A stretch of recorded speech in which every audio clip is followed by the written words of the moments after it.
La Voix des Bulles présente le One A Club, le podcast BD qui se prend au sérieux. Oui.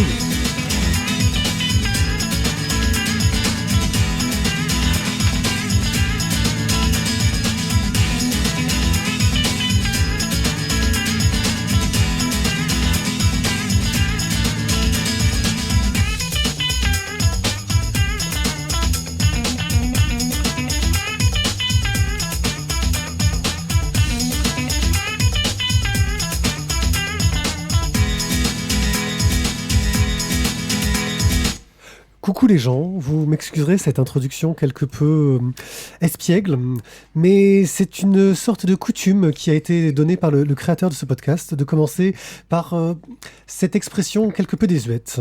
Aujourd'hui, vous êtes dans le One A Club, un podcast sérieux, car j'ai ouï dire que les précédents épisodes étaient un peu trop délirants, que nous avions un peu trop exagéré dans l'humour, et je voulais insister aujourd'hui sur le sérieux de cette émission où nous chroniquons des bandes dessinées. Pour m'accompagner aujourd'hui, en tant que Pierrick Le Borgne, j'ai Guillaume Perrier. Bonjour, monsieur Perrier. C'est un plaisir de vous recevoir ce soir. Oui, voilà. Ça fait juste 30 ans qu'on l'a pas appelé monsieur Perrier. C'est son père, monsieur Perrier, c'est son père. Thierry Gaudin, présent comme à l'accoutumée, quelqu'un qui est connu pour être une personne très intéressée par tout ce qui est polémique. C'est un peu notre Zemmour à nous. Bonsoir, monsieur Gaudin. Bonsoir, mon père c'est Jean Roucas. Ainsi que monsieur Mathieu Bertrand, un grand honneur de vous recevoir. Vous êtes un grand spécialiste de tout ce qui est bande dessinée maritime et je pense que vous pouvez nous apporter beaucoup avec votre expertise. C'est un truc de niche. Ah oui, grave de niche. Puis alors, la BD qui résiste à l'eau, j'en ai pas beaucoup vu quand même. C'est clair.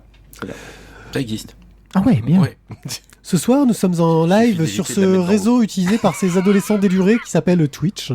Et nous avons la chance d'avoir dans notre public Randall Flagg, Azertov et Siobhan. Tu vas pas envoyer ça là Coucou, oui, je pourrais. Nous avons un programme chargé mais fort intéressant. Quand tu dis chargé, on parle d'alcool ou... Même s'il y a malheureusement quelques bandes dessinées qui ne méritent pas tout l'intérêt qu'un magazine aussi fantastique que Télérama pourrait lui apporter. Nous commencerons par La Mort Détective, une œuvre fantastique. Le Mort Détective, une œuvre fantastique que Télérama aurait apprécié grandement. nous enchaînerons avec Blanc autour, qui lui aussi pourrait être apprécié par ce fantastique journal. Moi, je préfère le blanc dedans. Et de choix culturels de haut niveau. Nous poursuivrons avec les tomes 1 et 2 de la série RIP, dont le côté glauque risque de poser quelques problèmes à nos auditeurs les plus sensibles, je préfère vous prévenir tout de suite. Et nous finirons avec Run des Beurs, quelque chose d'un peu trop enfantin, mais malheureusement il faut que nous puissions plaire à tous les publics, même les plus décérébrés. Nous finirons en jetant un œil sur le livre de Boba Fett, qui n'a rien à voir avec le fameux rappeur fort célèbre. C'est même pas vrai, il y a des nichons. Sur ce, je pense que nous pouvons tout de suite enchaîner. Non. Monsieur Voilà, Gaudin, le vin arrive, et puis surtout, on trinque et on dit bonne année. Il est vrai, ce n'est pas le premier podcast diffusé officiellement pour cette nouvelle année, mais sauf qu'on a, comme elle a été trop conne pour le prévoir et dire bonne année dans un autre. Voilà, merci pour... C'est toi plus gros. Toi, tu es en mode gibolin, toi. Merci. Alors, nous commençons tout de suite avec le formidable trouvaille de monsieur Gaudin. Monsieur Gaudin, ça va être à vous dans quelques instants. Ouais. Lâche la bouteille. Vous allez nous parler de Le Mort Détective, de l'auteur internationalement reconnu David B., qui préfère garder l'anonymat au vu de tous les sujets pointilleux qu'il traite. Ah, pointu. Donc, monsieur Gaudin, de quoi nous parle donc ce Mort Détective, sorti chez l'association? Oui, alors sorti chez l'association, chez nous, puisque ailleurs c'est sorti ailleurs. Et donc je ne vais pas vous faire un pitch énorme sur le contenu, puisque le contenu c'est une simple enquête avec un détective donc qui est symbolisé par un squelette qui va donc mener son enquête suite à la découverte d'un cadavre, un pendu. Et donc l'intégralité du bouquin va se dérouler sur la résolution de cette enquête et la rencontre de tout un tas de péripéties, de personnages, une galerie de portraits divers et variés, n'est-ce pas, une fille aux 1000 poignards, un poulpe géant, etc. Bref, des choses un petit peu surréalistes. Ce qui va nous intéresser, c'est plutôt la forme du propos, puisqu'on est une fois de plus avec David B dans quelque chose de d'oubapesque. Et J'ai pas le mot. Oubapo Oubapesque. Bon, c'est pas grave, Pierrick te fera une petite explication d'à peu près 4 jours. Et en version courte. Et donc ici, on travaille autour de l'ellipse. J'aime bien le autour de l'ellipse. Et c'est ce qui est le nerf de la guerre, paraît-il, en bande dessinée. Chose, quand il y a des gens intéressants, intelligents qui parlent de bande dessinée, te disent « Oh, l'ellipse, c'est le nerf de la guerre !» Bref, toujours est-il que ça permet de faire rire, ça permet de représenter le temps qui passe, ça permet d'insuffler du mouvement à une image fixe, ça permet de caractériser un personnage, ça permet de rythmer des séquences ou plus simplement éviter de faire ce que je suis en train de faire, c'est-à-dire s'épargner de longues et laborieuses descriptions. À chaque fois, l'auteur part du présupposé que le lecteur est capable de reconnecter 2 cases pour formuler un récit. David B, lui, va au bout de cette démarche-là et il s'amuse à rudoyer, pour le moins, secouer les méninges de son lectorat et ce livre se positionne vraiment à la limite, au point de rupture où combler les blancs devient vraiment un exercice compliqué. Et donc il teste ces limites-là. Donc sur le papier, c'est donc une enquête policière, on est dans un format à l'italienne. Et chaque page est en fait une seule et unique illustration avec un titre qui est calligraphié, une phrase d'accroche qui est un petit peu une énigme. On a des indices, donc on a des indices dans l'image, on a des indices dans les mots, dans le texte somme toute assez sommaire. Et donc c'est une histoire qui est composée finalement que de têtes de chapitre. Donc, première page, on a un squelette détective qui est en robe de chambre, qui sirote un petit verre. On est vraiment dans une ambiance, on pourrait être sur un début d'une enquête réalisée par un chat un petit peu célèbre. Et il va donc se voir notifier une nouvelle affaire. Les écorcheurs sont de retour. Et puis, page suivante, l'enquête bien lancée. Le mort découvre sa première victime, un nain pendu et pelé. Oui, pelé. Et une ellipse plus tard, on retrouve notre mort qui est sous et qui est accompagné d'une magnifique jeune fille aux cheveux tentaculaires qui tiennent 1000 poignards. Bref, vous allez vite comprendre qu'au bout de 3 pages, Aussi, hein. et qui est tout le temps, non, en tenue succincte. Non, à poil. D'accord. Et donc, voilà. Il est bon de faire preuve d'un peu de franchise. C'était pour vous donner un petit exemple des blancs qu'il va falloir combler à chaque page, sachant que le nombre de pages est somme toute assez conséquent puisqu'on en a 112. Donc inutile de vous dire que ce n'est pas une lecture easy reading, on est sur quelque chose qui va vous faire un petit peu travailler les méninges. Donc au-delà du côté qui est très réjouissant de d'écrire sous contrainte, c'est le côté donc Oubapo, le livre fascine par sa façon d'interroger ce qui est normalement quelque chose d'installé, à savoir le geste de lecture et une narration fluide. Là, on est sur des ruptures. Chaque page est une nouvelle rupture. Il y a donc un fossé entre chaque page. Et l'esprit doit systématiquement, continuellement combler les blancs qui sont laissés par l'auteur et sa sacro-sainte continuité. Une difficulté qui va croissant, puisqu'au fur et à mesure, chaque nouvelle page est une nouvelle difficulté, et de page en page, les difficultés donc s'accumulent, s'amoncellent, les doutes de compréhension font de même, donc l'air de rien, on a quand même besoin de revenir régulièrement une page en arrière, voire 2, voire 3. Bref, l'esprit cherche à chaque nouvelle page un indice, que ce soit dans le titre ou que ce soit dans les dessins, pour essayer de maintenir une certaine logique et percer le mystère. Car, je le rappelle, on est quand même dans une enquête. On va essayer de deviner qui est l'assassin. Donc, vous imaginez comment vous réfléchissez habituellement dans un petit polar, dans un petit roman d'enquête. Là, on est puissance 10 000. Les détails graphiques sont le cœur du travail de David B. Bon ben voilà, c'est QFD, hein. C'est vous d'habitude, ça vous fait déjà réfléchir alors qu'on vous donne les clés, là vous n'avez en plus pas les clés.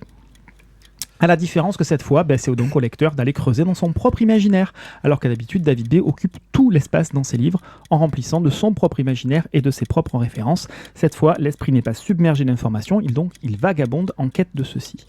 On est sur donc un livre basé sur la rupture et l'ellipse, une histoire éditoriale aussi hachée que son récit, puisque les 10 premières pages remontent malgré tout à 2003 et qui servaient au lancement d'une revue tout aussi éphémère que la durée de cette chronique, la revue Black.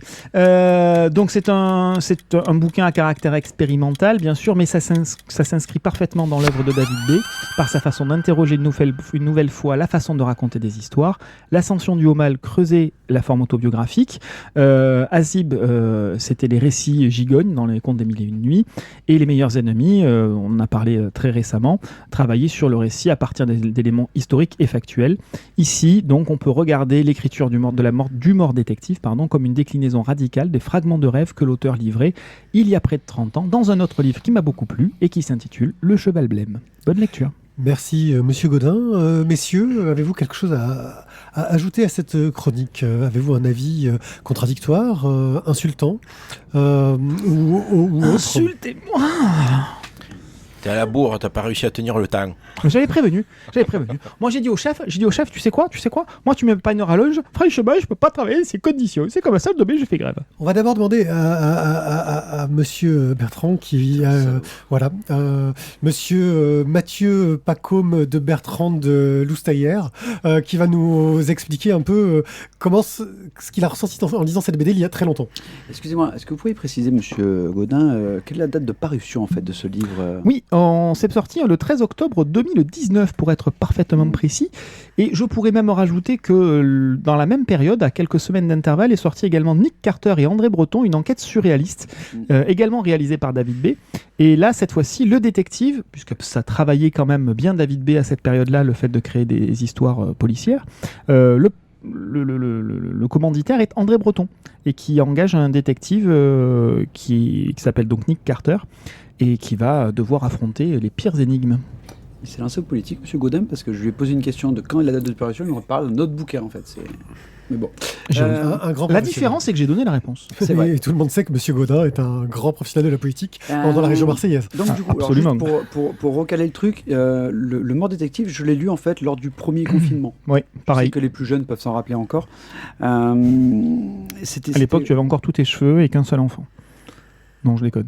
Non. C'était pas il y a si longtemps. On parle des cheveux ou de l'enfant Les deux. Et bien très honnêtement, ce Mort détective, en fait, même si j'avais beaucoup aimé David B dans Les Meilleurs Ennemis, ce Mort détective en fait m'avait bien fait chier en fait. Je m'étais emmerdé à peu près du début à la fin en me disant que se donner des contraintes pour écrire c'est bien. Mais c'est toujours le problème, et c'est souvent le problème que je rencontre, c'est qu'il faut quand même qu'il y ait la forme, c'est bien, mais le fond, c'est bien aussi. Donc, il y a la forme, je suis d'accord que c'est une prouesse, mais après, le fond m'avait bien emmerdé. Donc, un avis très très mitigé sur le Mort détective, moi même plutôt très négatif en fait. Heureusement que j'avais. J'ai failli demander un coup de cœur. Ouais, heureusement que j'avais beaucoup de temps à cette époque-là et que j'ai pu lire beaucoup de livres en même temps. Tu vois, parce qu'il est vite passé. T'avais même lu le mode d'emploi du papier toilette, je crois, à cette époque. Ouais. Il me semble, il y avait un truc. C'était dur parce qu'il fallait déplier ensuite le papier plastique. Ouais, c'était pas évident. Hein. Monsieur Guillaume. Ça veut dire que jusque-là, tu savais pas te servir du papier. Ouais, exactement. Écoute, moi je vais aller dans ton sens et dans celui de Monsieur Gaudin. Je l'ai lu rapidement hier parce que j'étais à la bourre dans mes lectures. Donc c'est assez frais. Je suis très mitigé aussi dans le sens où l'exercice de style est là et franchement respect, l'exercice est bien réussi parce que j'ai pu suivre l'histoire sans problème, malgré le côté ellipse dans tous les sens et à nous de combler les trous. Maintenant, là, je vais plutôt... Donc, ça, c'est pour aller dans le sens de Monsieur Gaudin. Et pour aller dans le sens de Monsieur Bertrand, je dirais, en fait, ouais, super, la prouesse, c'est bien, mais en fait, j'avais pas du tout envie de ça.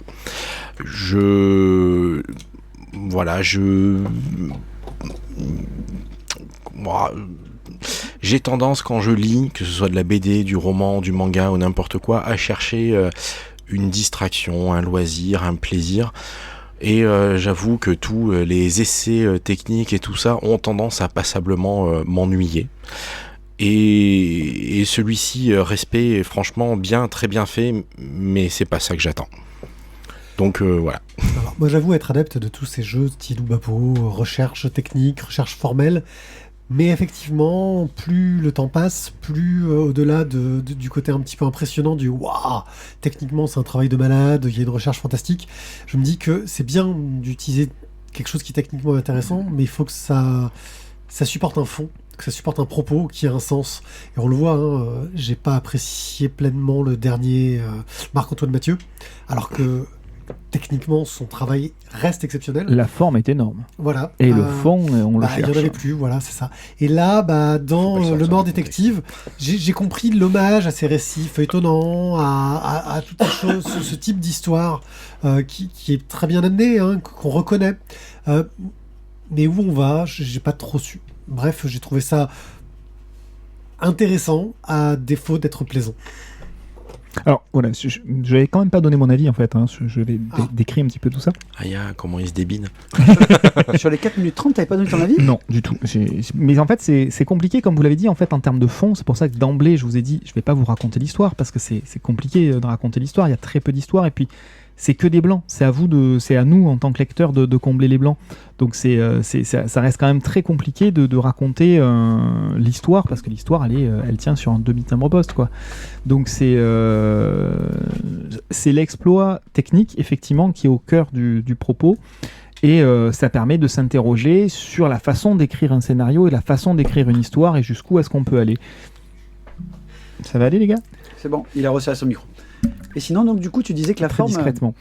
Il s'est fait mal en fait, c'est pas grave. Il souffre en sinon, c'est parfait. Mais par contre, il faut que tu continues comme ça, du coup, on meuble blanc. Non, parce que là, j'aime bien... Non, parce qu'on n'est pas qu'à la radio, tu sais, regarde ça, le petit rond, là. Chut, ils ont rien vu, enchaîne. Notre cible principale reste l'audio, quand même. Donc voilà, bref, toujours est-il que donc ce Mort Détective, c'est un exploit technique. Moi, je me suis régalé à revoir encore une fois les dessins de David B. Ça m'a fait un petit peu penser comme quand tu reprends un vieux bouquin avec c'est du texte ou c'est un album machin, mais au passage tu as quand même des pages en mode gravure sur des vieilles histoires, et en fait tu passes et tu regardes que les gravures, donc il te manque effectivement plein d'éléments de l'histoire, mais tu as que ces pages là et ça te rappelle simplement l'histoire. Tu as quelques éléments comme ça qui apparaissent, c'est de très beaux dessins, c'est extrêmement riche, etc. Ça fait une petite Madeleine de Proust éventuellement, mais ça t'apporte pas un plaisir incommensurable. Voilà, c'est un petit peu ce que j'ai ressenti avec ce David B. Très content de retrouver du David B qui fait un exploit technique, mais effectivement sur le fond je vous rejoins et ça manque cruellement mais c'est le principe même de ce bouquin-là, d'histoire à proposer. Donc c'était Le Mort Détective de David B. aux éditions de l'Association, pour un prix que j'ignore car nous n'avons oublié de le noter. C'est 18 €. 18 €.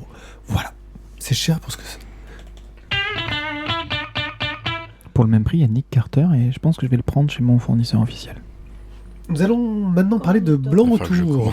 Blanc Autour, une bande dessinée sortie chez Dargo pour 19,99 €, scénarisée par Wilfried Lupano et dessinée et colorisée par Stéphane Fert. Love. Oui, je ne peux que dire Love dès que j'entends le nom de Stéphane Fert.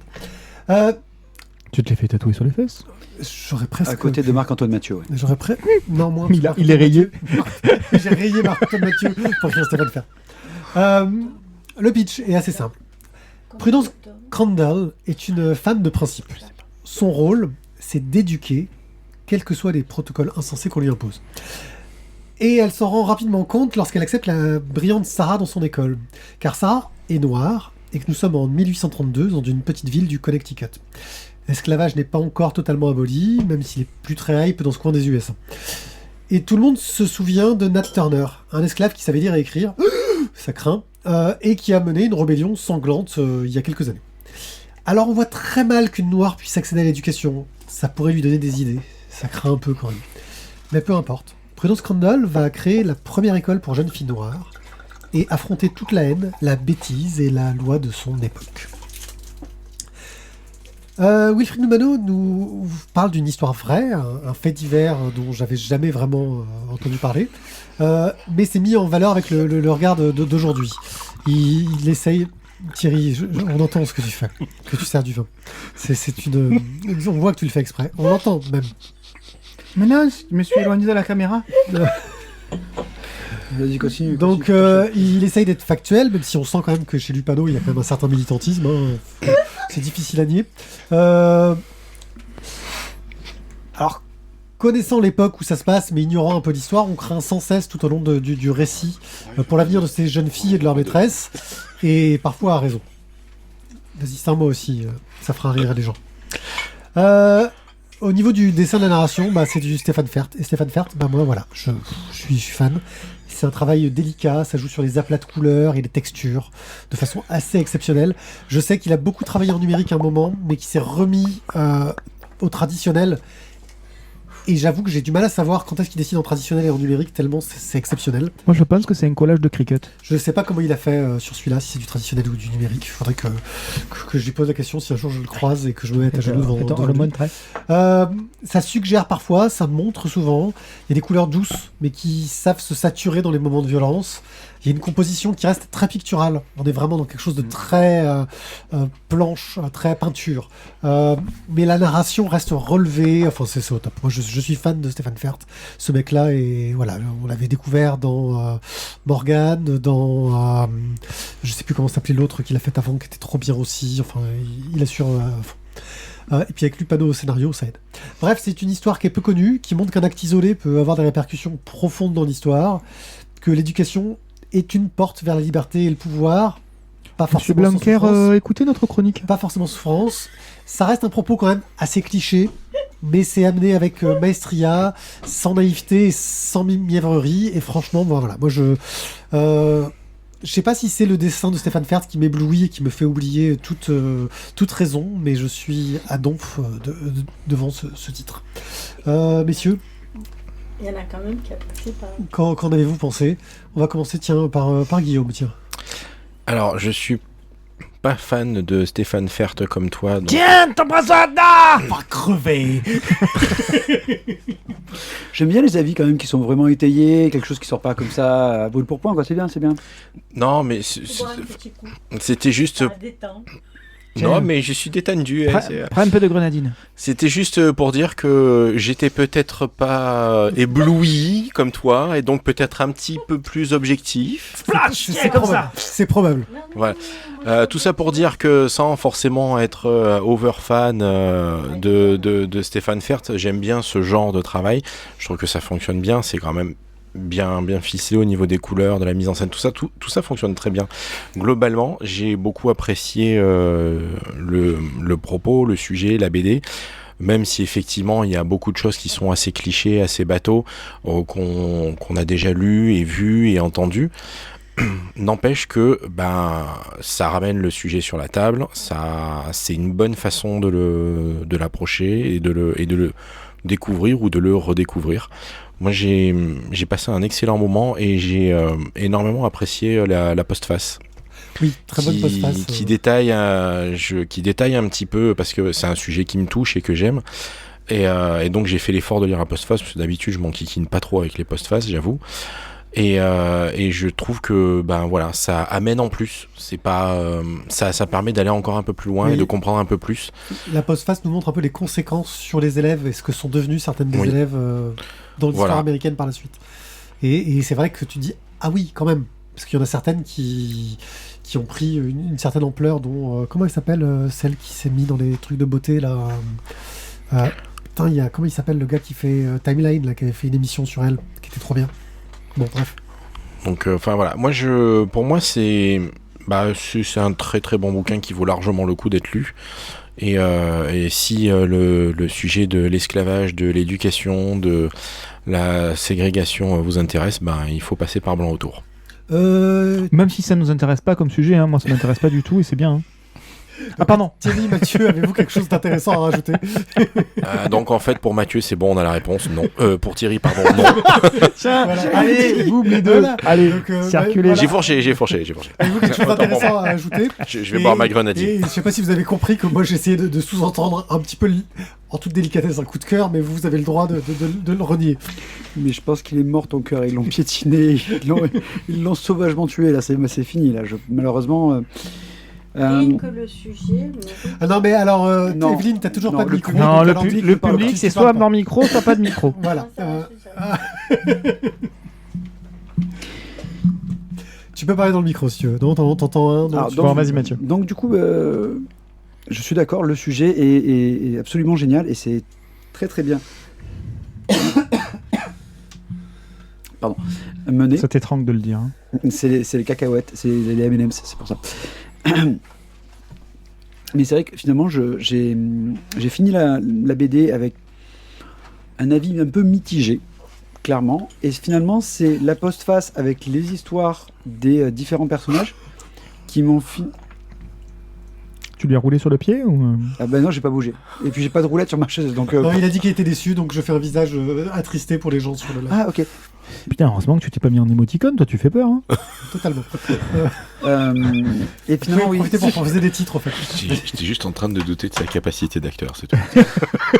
Ah non, mais non, on n'a plus de doute. Hein. Donc, tu vois. Donc finalement, c'est le côté plus historique qui m'a plu. Donc je pense que la BD est bien, mais elle a un peu... Elle me raconte finalement peut-être pas vraiment ce qui m'a intéressé. Ouais, je suis d'accord avec toi en fait au niveau de la façon dont c'est raconté. Le début marche très bien, et puis il y a un moment où il y a une rupture, il y a une cassure, et je sais pas, il manque quelque chose pour tenir au niveau du scénario. Au début, on raconte une histoire.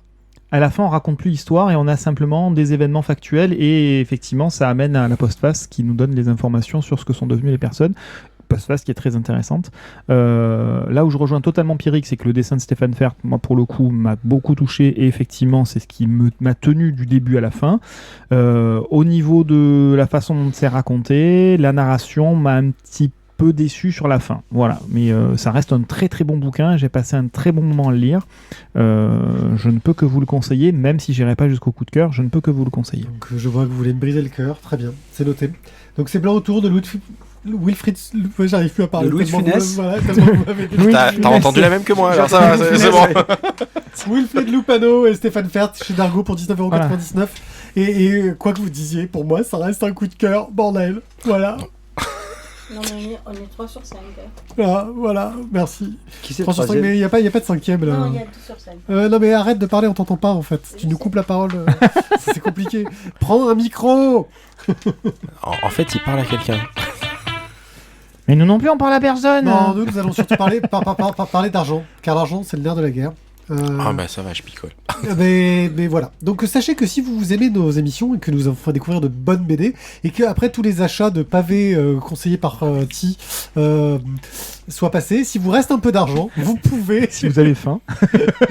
et que vous n'avez pas faim, vous pouvez nous soutenir sur Tipeee Bolido, en ça donnant une suffit, hein. somme de votre choix. Vous pouvez dire 1€ max 1000 euros, 2000 par euros, peu importe. mois, ou donner carrément 5€ par émission. On en fait presque 4 par mois, c'est un truc de fou.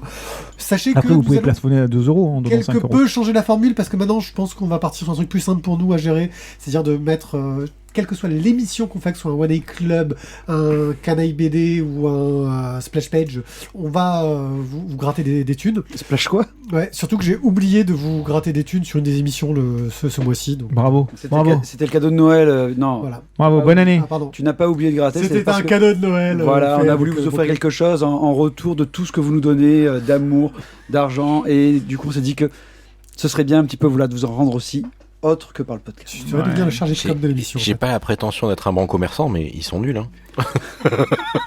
Voilà. Surtout Bref, que je peux rattraper, quoi. on Moi, va je quand dis même rien. remercier nos tipeurs que sont Chevon, Warloff, Tot, Stéphane, Cobal et Boob. On va aussi remercier les personnes qui sont sur le Discord. J'ai enfin sorti mes doigts de là où ils étaient pour remettre De un la lien, lune noire pour remettre sur un lien, Discord. pour mettre un lien sur lavoidesbulles.fr directement vers notre Discord si vous voulez nous rejoindre. Nous avons quelques auditeurs qui ne sont pas des tipeurs, mais c'est pas grave, ils nous conseillent des salles BD de merde qui sont coup de cœur à chaque fois. C'est vrai. Voilà, c'est Yul. Yul, nous pouvons le détester. Il en a fait 2, hein. Ouais, il en a fait deux d'affilée. Il est en train de réfléchir à la suite d'ailleurs. Non, David. il n'avait pas proposé Nautilus aussi, dont on parle tout à l'heure. Ah, c'est possible. C'est possible. Il est mais pénible, ce garçon. Comme quoi on peut pas avoir un coup de cœur à tous les coups. Mais comme Pardon, j'ai spoilé. mais on J'ai fait ce qu'on veut en plus. Si on est suffisamment et que toi on te met un coup de pied aux fesses, tu n'es plus là et on peut mettre un coup de cœur à ceux qu'on Ce sera pas dans veut. cette émission, ce sera dans une autre. Bref, merci à tous de nous soutenir, de nous aider. D'ailleurs, je N'hésitez voulais pas à soutenir venir les nous rejoindre sur pendant Discord. longtemps. On a des discussions Ouais. rares mais intéressantes. Et pourquoi pas un jour, peut-être, si on a assez de monde, essayer de monter, je sais pas, une sorte de petite émission hors série avec les gens sur le Discord, où chacun ferait ses conseils de BD, ça pourrait être assez sympa. Voilà. Oh la Bref. vache. Putain, ça en dit long, hein. Ouais, bah écoute, il y avait une question de Guillaume pour savoir si on avait mis des coups de cœur quand il était pas là. Bon, si tu regardes la 223 sur 4 BD chroniqués, il y a 3 coups de cœur. C'était pas arrivé souvent, ça. C'est rare. Ça a été un Non, concours ça de veut circonstances. simplement dire que si vous avez plus le libraire, vous êtes plus objectif, quoi.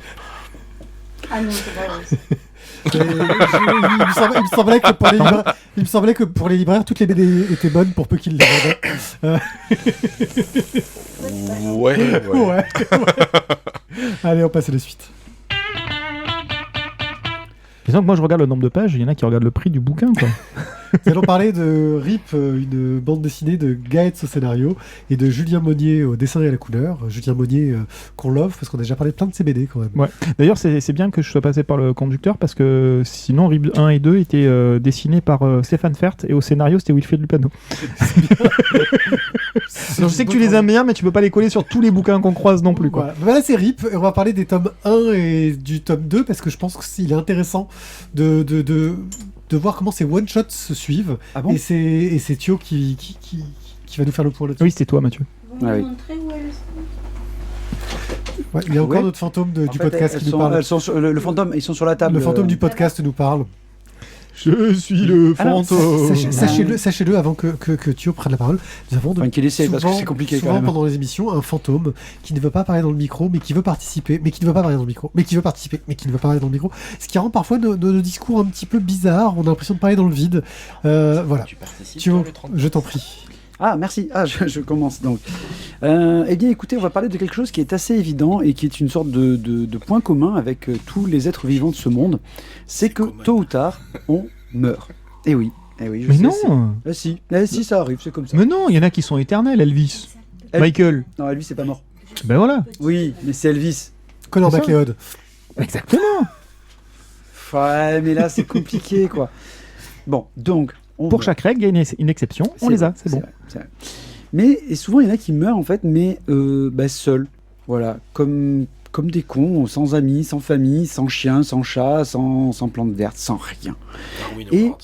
Et c'est vrai, mais souvent les Darwin Awards sont devenus célèbres. Sauf que ceux-là, même ça, ils l'ont pas. Ils meurent comme des cons chez eux et personne ne les voit. Et en fait, c'est d'un coup, c'est l'odeur qui se rappelle à leurs voisins. Tu vois. C'est Blanquer.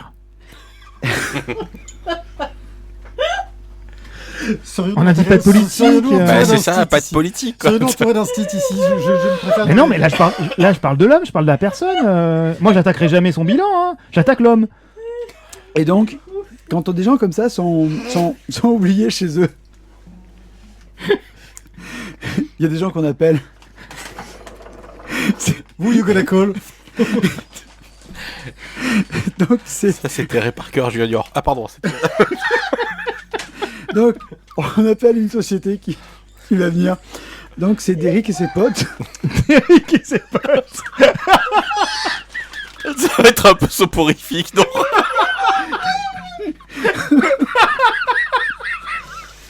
D'ailleurs, Julien Monnier a bien rendu la couleur un petit peu verte du Derrick. Je crois qu'elle a bien résumé, RIP la chronique. Je crois que c'est un très bon résumé. Donc, On voit pas sur les couvertures les costumes en fauteuil de siège, en siège de voiture, tu sais. Donc, Derrick et ses potes. Enchaîne là-dessus. On a un titre là, je crois. Derrick et ses potes qui m'a tué. Ok. Mais écoute, je les ai pas lus encore, mais ça me donne envie là, du coup. C'est vachement bien. Oui, j'y crois. En plus, je le sais que c'est vachement bien, mais. Alors, donc en unité... Donc, ils sont là. Et ils nettoient.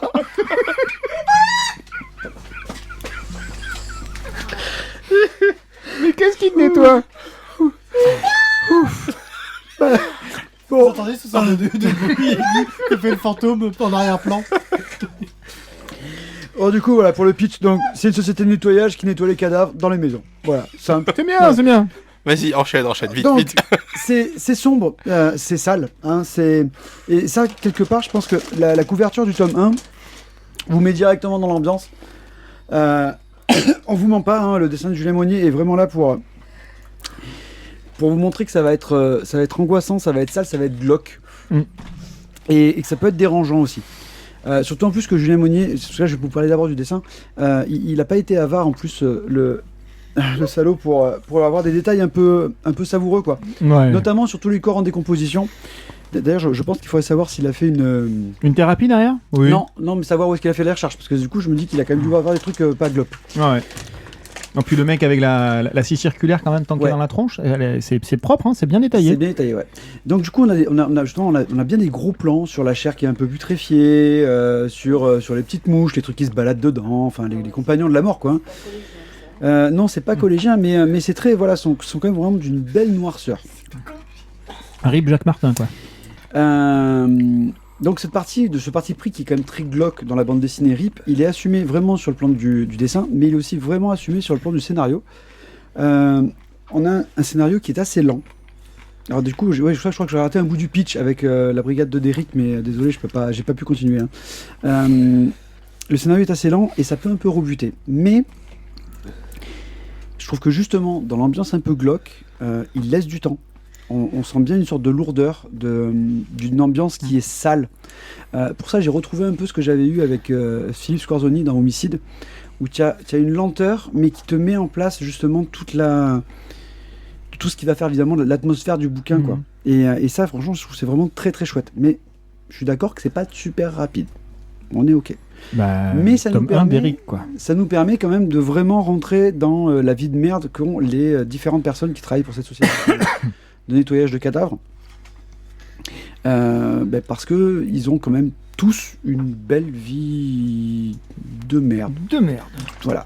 Et dans chaque bouquin, en fait, qui vont s'intéresser en fait à une personne, on va suivre justement l'histoire racontée par un des personnages. Donc le premier bouquin, donc c'est Derrick, qui est beaucoup plus passionnant que ce qu'on pourrait penser. Ensuite, donc, on aura Maurice, Ahmed, Fanette, je ne sais plus le nom des autres, mais chaque bouquin en fait, va prendre le nom d'un des personnages. T'as lu que 2 tomes pour le moment Oui. Okay. Va prendre le nom d'un des personnages et va nous raconter l'histoire de son côté. Donc là, maintenant, je vous spoil un petit peu parce que je vais raconter un peu plus de l'histoire. Et non, tu te tais. Parce que voilà, merci. Combien de tomes prévus? Non, j'en sais rien. 6. 6, voilà, il me semble. T'es bon? Ouais, donc Tu m'as assez coupé? Je te coupais pas, je posais une question. Donc, les cadavres sont souvent en grand état de décomposition. Vraiment, c'est crade, c'est sale. Et les nettoyeurs donc, sont là pour faire le taf. Donc, c'est Derrick, Maurice, ses potes, voilà.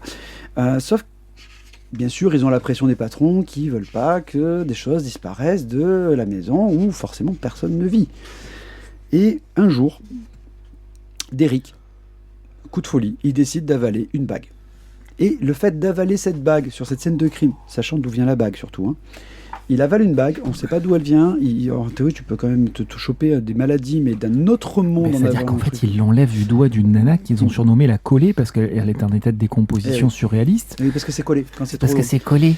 Et donc, le fait d'avoir avalé cette bague, ça va en fait déclencher toute une suite d'événements pour l'équipe. Mais ça va aller de mal en pire. Enfin, ça va être une suite rocambolesque. Et on va terminer sur une note positive parce que normalement, Derrick devrait finir sa vie tranquillement au soleil avec le prix de cette bague. Mais moi, je trouve que c'est une excellente série. C'est une ambiance très glauque, très sombre. Mais j'ai mis du temps à venir dessus parce que ça faisait longtemps que je la voyais chez mon fournisseur préféré. Et finalement, j'ai quand même sauté le pas. La Bédérie, rue des Cordeliers, Aix-en-Provence. Et donc, continue un peu plus la pub, s'il te plaît. Et voilà, donc il me reste encore les tomes 3, 4, 5 et 6 à finir, mais franchement, une excellente série. Qu'en avez-vous pensé? Je crois que le 6 n'est pas sorti encore, non? Je sais pas. Il me semble pas. Ouais, il semble au 5. Mais voilà, en fait, tu vois, c'est ça qui est bien, c'est que t'as un mec qui est là en train tu vas te faire l'animateur, mais en fait, il te fait chier. Non, je te corrige un peu, il faut savoir. Bon, bref, oui, j'ai trouvé ça très très bien. J'ai particulièrement apprécié, donc le tome 1 m'a plu par cette ambiance, où on suit plein de personnages, mais du point de vue principal de Derrick. Et puis on arrive sur le deuxième tome, où on a à peu près la même histoire, sur la même temporalité, du point de vue d'un autre personnage, qui était presque désagréable dans le premier tome, mais là d'un coup on a son point de vue, donc d'un coup il devient presque agréable, on le comprend, et je trouve ça super bien mené, c'est-à-dire que on reste sur un essai stylistique un peu classique de raconter la même histoire de plusieurs points de vue. C'est quelque chose qu'on a déjà vu dans plein d'autres choses, que ce soit au cinéma, en BD ou partout ailleurs. Mais c'est très bien mené. Et on commence, plus on avance dans l'intrigue, à se poser des questions sur qui va être le prochain personnage qui va être au cœur de l'intrigue. Et tous les personnages sont annoncés, c'est-à-dire qu'on sait dès le départ qui vont être les personnages au cœur de l'intrigue. Et parfois on se dit, mais pourquoi lui ? Et c'est ça qui te donne voilà, t'as envie de connaître la suite, t'as envie de savoir comment ça va se passer. C'est très réussi, c'est très prenant. Moi, le premier tome, j'ai trouvé sympathique, j'ai passé un bon moment. Le deuxième tome, j'ai fait waouh, ça te surélève le niveau du premier en fait. Complètement. Le premier tome, en fait, moi je l'ai presque trouvé juste glauquissime à souhait. Et s'il n'y avait eu que ça, que celui-là en main à ce moment-là, j'aurais fait une croix sur la suite. Et là, il fallait lire les deux. Donc je me suis enfilé le deuxième dans la foulée, et heureusement. Ah, on a bien fait de te forcer. C'est ça, c'est l'idée. Parce que clairement, le deuxième, au niveau de la narration, n'est pas du tout linéaire et réélève clairement le niveau de la série et donne envie de lire la suite, pour le coup. Et ça nous fait comprendre quelle est l'intention scénaristique de Getz. C'est pas la même histoire à différents points de vue. C'est une histoire qui se construit avec des pièces de puzzle, et effectivement, certaines pièces de puzzle viennent en concordance avec l'histoire précédente, mais chaque nouveau livre va venir amener le complément de l'histoire précédente. Pourquoi est-ce que tel personnage est mort ? Comment est-ce qu'il est mort ? Pourquoi est-ce qu'il s'est passé ça ? L'information va pas être dans le même tome, ça va être dans un autre tome, et on va avoir l'information à un autre moment. Et c'est du coup très intéressant. Ça évite d'avoir des tomes interminables à chaque fois pour arriver à conclure les informations et les intrigues. Et les choses vont se construire sur l'intégralité des tomes. C'est très intelligent, c'est très malin, et jusqu'à présent, en tout cas, sur les 2 tomes qu'on a lus, le scénariste s'en sort divinement bien et fait parfaitement bien le taf. Après, au niveau de l'ambiance, faut se la coller quand même, hein. C'est bien glauque, c'est bien crade. Comme le nom de la première victime qui trouve. C'est ça. Le deuxième, finalement, est plus proche d'un polar, donc j'ai trouvé que c'était plus sanguinolent que ce que c'était morbide, mais le premier, faut quand même arriver à le franchir, quoi. Ah, juste un petit truc, pour la petite blague, quand j'ai vu le RIP tome 1, sur la page de garde, il y a quand même marqué RIP d'Eric, et l'éditeur, c'est petit à petit.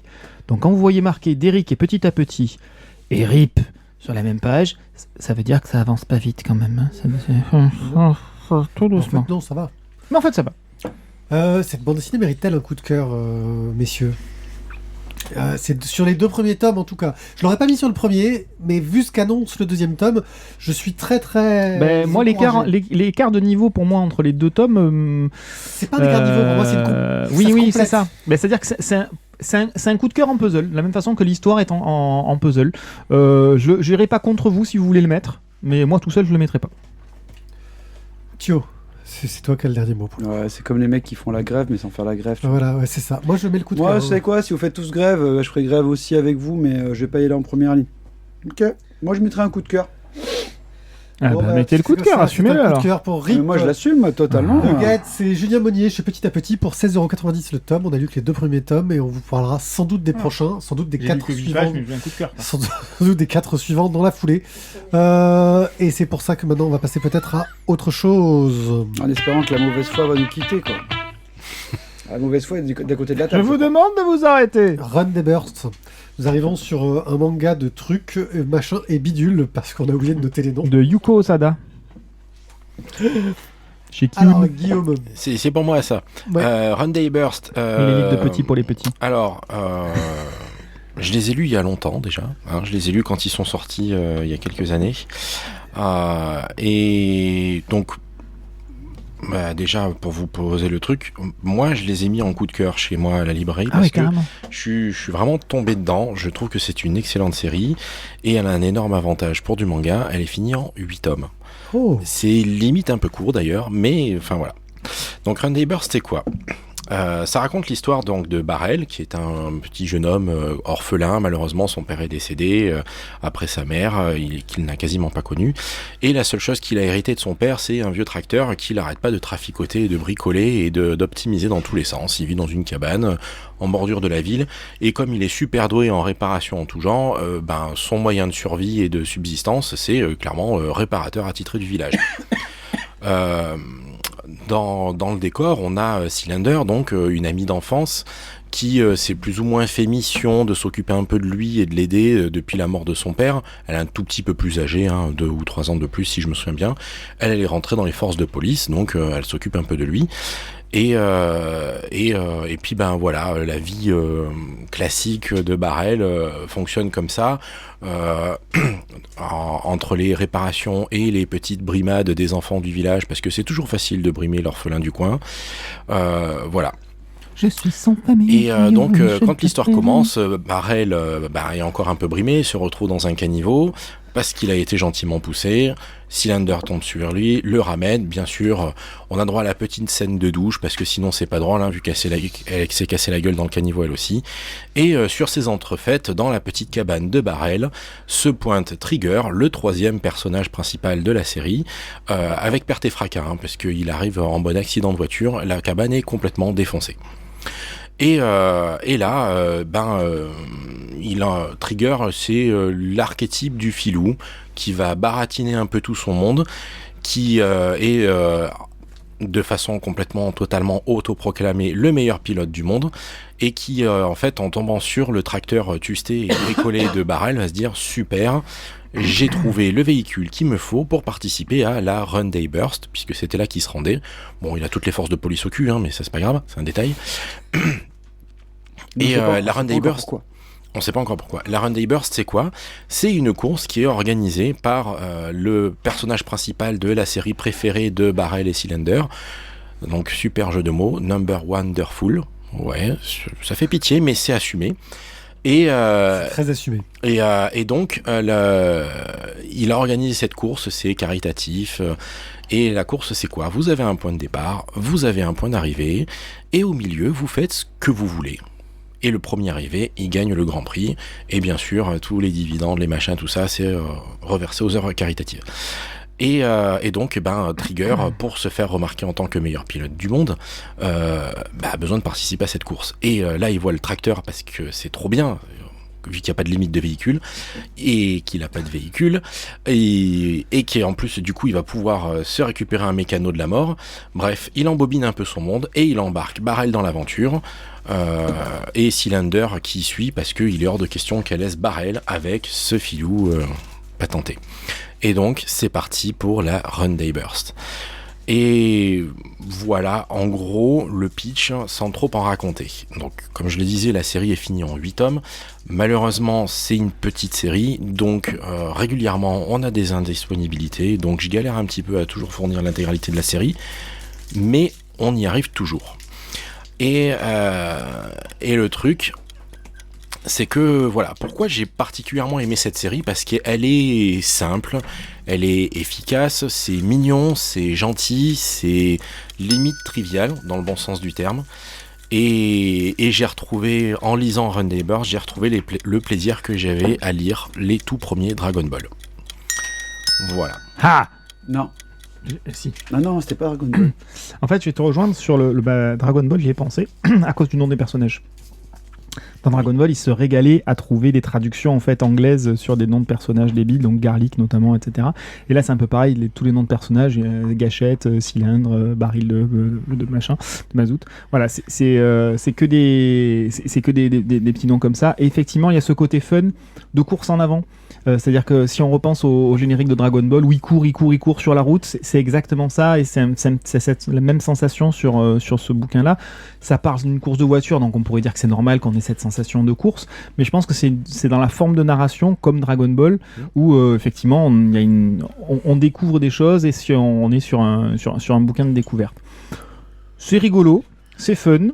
Je ne sais pas si ça va quelque part. Apparemment, toi, tu as lu l'intégralité du truc, donc tu sais si ça aboutit quelque part. Honnêtement, c'est ultra facile, c'est ultra bateau, c'est vraiment de la bonne série détente. Après, au niveau scénaristique, il y a tous les ingrédients classiques du shonen. Et donc, quand on a l'habitude d'en lire, on le voit arriver. Quand on a l'habitude de lire tout court, sans forcément parler de shonen d'ailleurs, on le voit arriver, mais c'est pas ça l'intérêt. L'intérêt, c'est vraiment le côté simple et rafraîchissant du truc. Comme David B, quoi.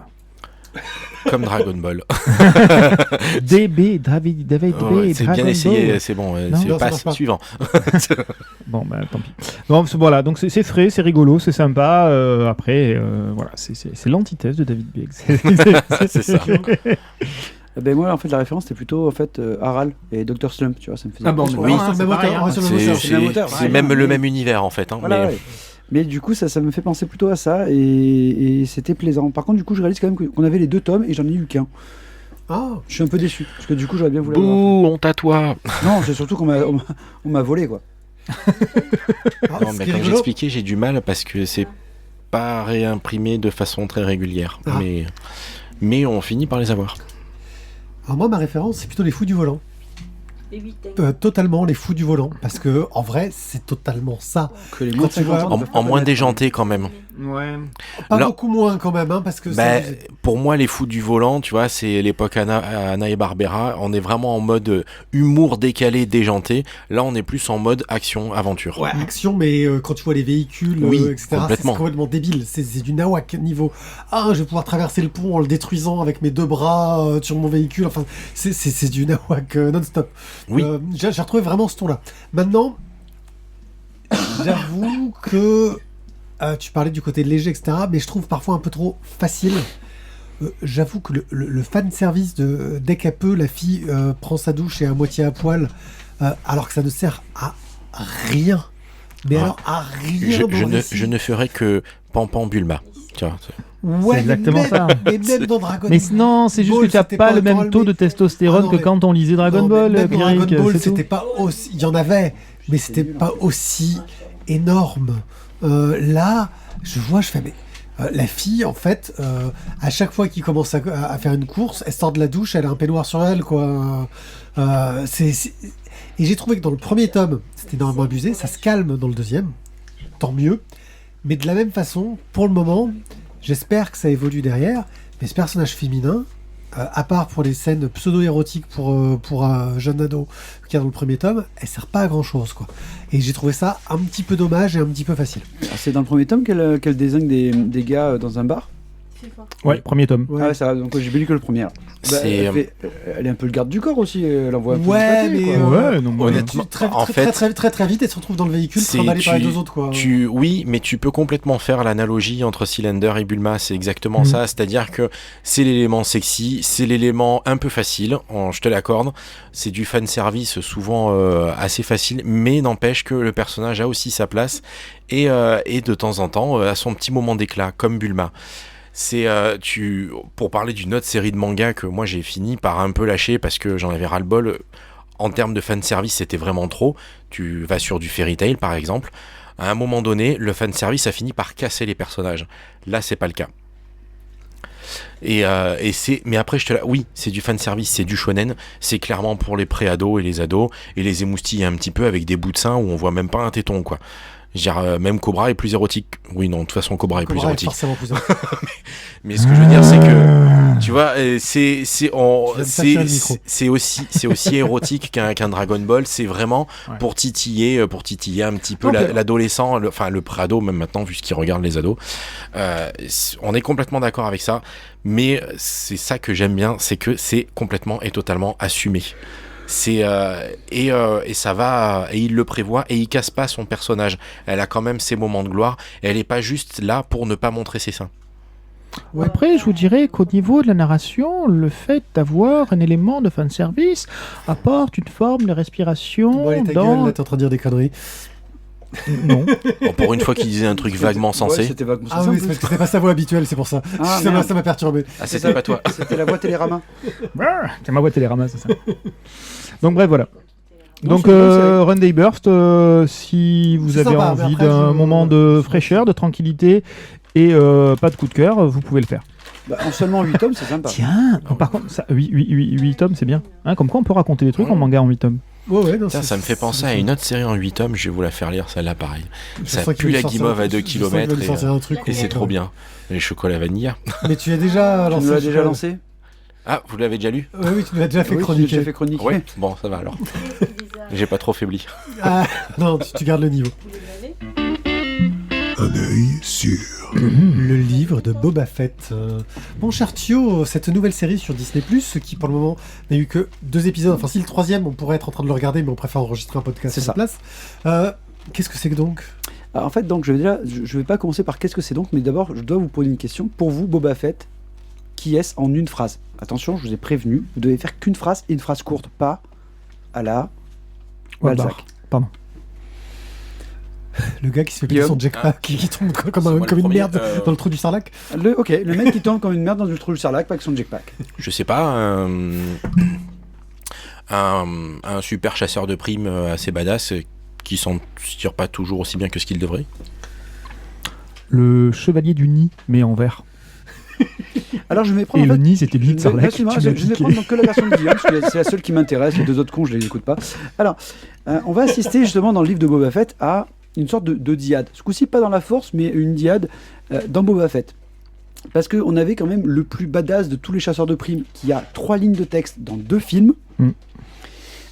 Et en fait, le mec, juste avec ça, il avait une sorte de plus dans les suivants. En fait, dans ce... Pourquoi tu parles ? Mais c'est terrible, ça. Hein. C'est parce que j'essaie de m'enrichir ton propos. Dis-le. Tu fais chier, en fait. Je pensais à ta gueule. Non.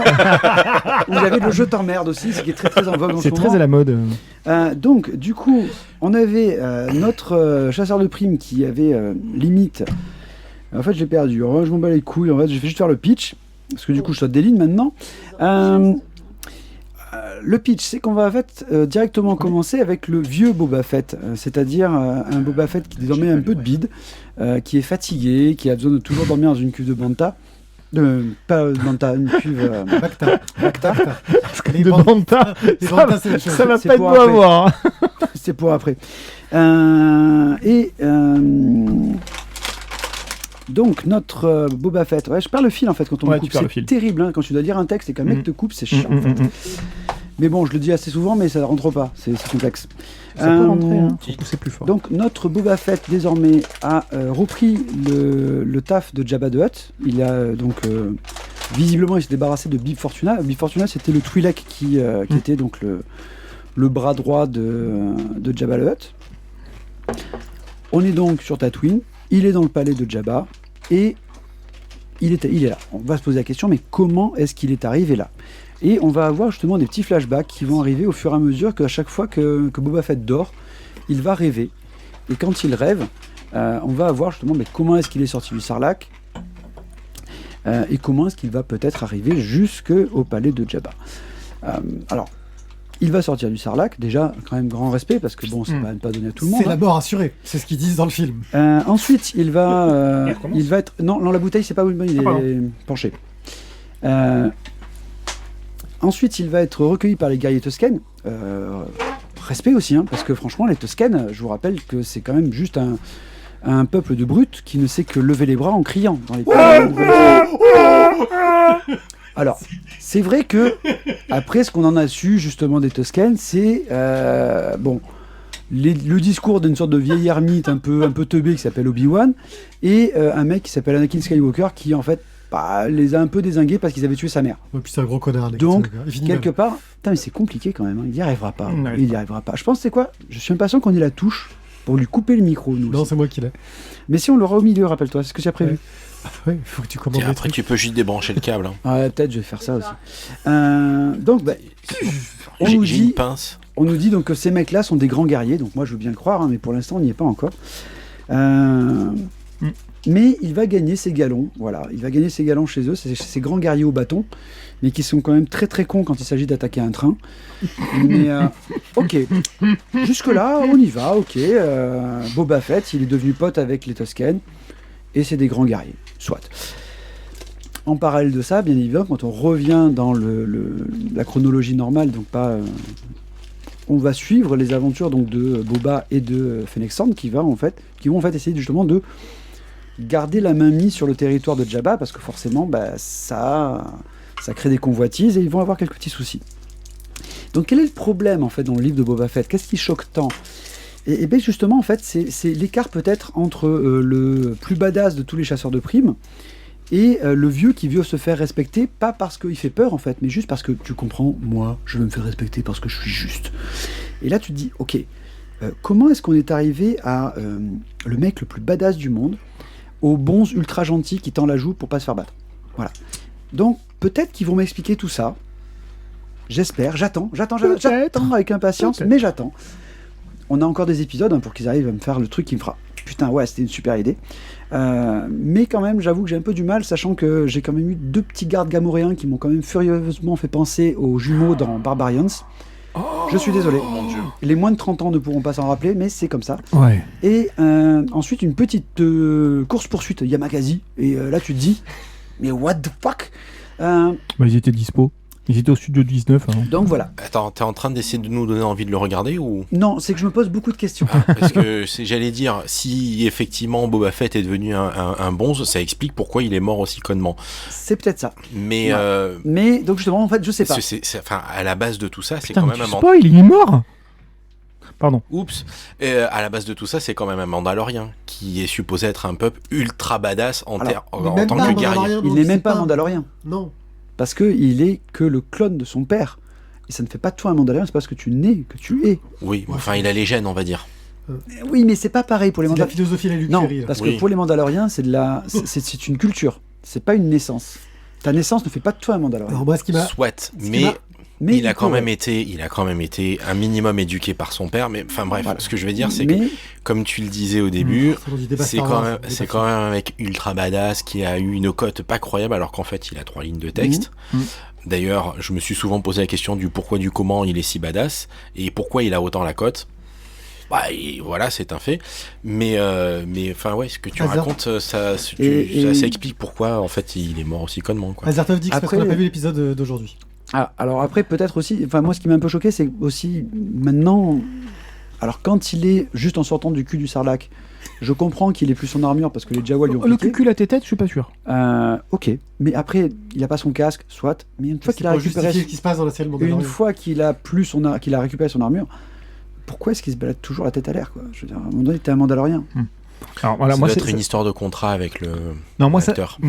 mais C'est possible. sérieusement, hein, enfin, moi c'est l'élément qui m'a le plus dérangé en fait dans cette histoire, c'est-à-dire que on te fait un gros flambi sur le fait que les mandos ne doivent pas montrer leur identité, c'est le credo, c'est patin, c'est couffin. Pas tous. Ouais, non mais On a dit quand même que Mandalorian était un extrémiste. oui, mais voilà, Mais- normalement il était censé avoir été élevé dans cette directive-là. Mais quand tu croises la première fois Boba, en théorie, tu l'as La jamais bonne vu voix, ouais. sans le Oui, casque. et puis enfin, ça fait partie quand même du fond de commerce de ce qu'on vient de voir sur la série précédente où il refusait d'enlever son casque quitte à en mourir. D'accord? Là, c'est guinguette les gars. Moi je prends le soleil. Alors, en plus vu ta gueule où tu as franchement morflé ta race, garde ton masque en Il a fait. pas de gueule, le porte-bonheur. Franchement, ça serait quand même beaucoup mieux. Donc premièrement, qu'est-ce qu'il fout sans casque tout le long de la série? Et deuxièmement, excuse-moi, mais il y a 3 clampins qui viennent le voir dans la rue. Ils sont à 4 contre 4 et il se fait ramasser la gueule. Il se fait ramasser la gueule. C'est-à-dire qu'en combat, Il est vieux, individuel, il est plutôt jeune. en combat individuel, c'est censé être un thermokiller, le garçon. Non, en fait, non, j'ai mal à la jambe. Mais Ah, c'est puis, fidèle au film. C'est fidèle. Donc, en D'ailleurs, fait, d'un moi, point ça de m'a vue un petit peu chronologique, embêté, ça quoi. se situe où? Ça Bien- se situe bien longtemps après. après la série Le Mandalorian. C'est-à-dire que les flashbacks se passent à la fin du C'est Retour du c'est après Jedi. le retour du Jedi. Après le Retour du Jedi, c'est les flashbacks. Et la série contemporaine se passe après la série Le Mandalorian qui se On passe... va dire, on J'ai y- un problème là, il est pas supposé mourir pendant la trilogie? Bah si. Si, Mais là, non, Il, en fait. il ressort du sarlac. En fait, non. Ah oui, Et c'est le truc où ça- personne pardon, ne je viens peut de s'en comprendre le sortir, début du pitch. Personne pardon. ne peut s'en sortir sauf Quand lui. il se fait désinguer Moi, de la plateforme, là, ma bah, vraie en fait, il déception. en ressort là. Ma vraie déception, il y a quelques qualités quand même. La qualité, c'est que on reste dans un univers Star Wars sympa. On voit la fille qui joue Jennifer Bills, qui joue dans comment s'appelle ce film de danse. Ah, c'est super précis, ça, dis-moi comme phrase. Ouais. Ah non, je trouve plus. C'est What a Feeling, machin chose.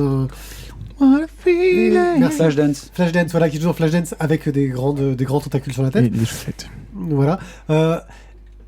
Globalement, c'est intéressant. Oui, il est aussi loser un peu que dans le film, mais il n'y aurait pas eu le Mandalorian avant, ça passerait pas. Le fait qu'ils aient une approche très western, alors que le Mandalorian avait une approche très film de samouraï, je trouve que c'est intéressant d'essayer d'éprouver les ambiances. Maintenant, choper Roberto Rodriguez pour le premier épisode. Et Roberto Rodriguez qui dit non mais j'ai pas voulu imposer ma patte, alors que la patte de Roberto Rodriguez c'est que de se coller à un genre et qu'il le fait bien. T'as envie de dire mais Roberto Rodriguez, sors-toi les doigts, colle au genre, fais des trucs, parce que là je me suis dit mais pourquoi ils l'ont pris lui quoi, il peut faire mieux. Il m'a beaucoup déçu. Roberto Rodriguez, je t'adore mais là tu m'as déçu. Bref, on attend la suite pour savoir si on lui met un coup de pied au cul ou un coup de cœur. Ouais, je crois que on verra. L'édition de luxe. Bien. C'était pas ça. C'était un mauvais. Voilà, c'est sympa ça. Ouais, c'était pour faire plaisir à Thio. J'ai cliqué sur le mauvais jingle. Le jingle que je voulais mettre, c'était celui-là. Avant de lancer le jingle final, car nous avons fini cette émission. Oui, nous avons fini cette émission. Qui a été bien longue comparé à ce qu'on veut faire d'habitude. Surtout qu'on en a 2 autres enregistrés derrière. À croire qu'il y a des gens qui coupent la parole. Voilà, merci. Mais faut pas nous écouter. Faut apprendre à continuer sans écouter les gens. Surtout quand ils te parlent, on les écoute pas. C'est tendax quand même. Ouais, je sais. Bref, merci à vous de nous avoir écoutés. J'espère que vous avez apprécié cet haut niveau de qualité intrinsèque complexe, que vous aimez les gens intelligents. N'hésitez pas à nous rejoindre sur le Discord pour parler avec nous, où nous vous prêterons notre sagesse et notre forte culture très très complexe et très appréciée par la plupart des gens qui nous écoutent. Sur ce, je pense qu'il est temps pour nous de nous dire au revoir. À bientôt, et au plaisir que vous nous entendiez dans un nouvel épisode de ce fameux podcast très intellectuel qui sait parler de bande dessinée, beaucoup mieux que le prochain festival d'Angoulême qui n'aura pas lieu. Voilà, un grand merci à vous et à très bientôt. Ciao ciao. Bye bye. Merci à Zertov d'avoir participé. À bientôt.